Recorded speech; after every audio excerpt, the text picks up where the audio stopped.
ও আপা, হ্যাঁ, আমি হ্যাঁ, বলো। আমি সাভার থেকে জয়। ভালো আছেন আপনি? হ্যাঁ, চলে যাচ্ছে।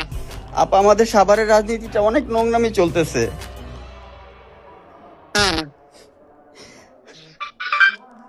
বর্তমান যে ত্রাণমন্ত্রী এনামুর রহমান ছিল, ওনার ওয়াইফ ভোট চাচ্ছে বিএনপির হয়ে।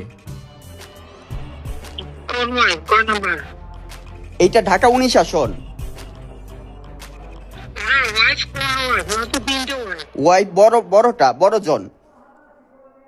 তো বড়জন যাচ্ছে, মেজর জন কোথায়?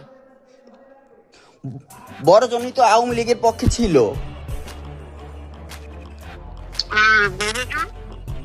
মেজুজন এখনো নামে নাই, কিন্তু বড়জন নামছে। আপনার শ্যালক নামছে। আর ছোট জন? ছোটজন এখনো নামে নাই। তো ঠিক আছে, তারা তোমাদের সাথে থাকবে। আমাদের সাথে একটা লিস্টটা রাখতে। আচ্ছা আচ্ছা, ঠিক আছে। কি? ঠিক আছে আপা, আপনি ভালো থাকেন। দোয়া রইলো আপনার জন্য। ওকে, আসসালামু আলাইকুম।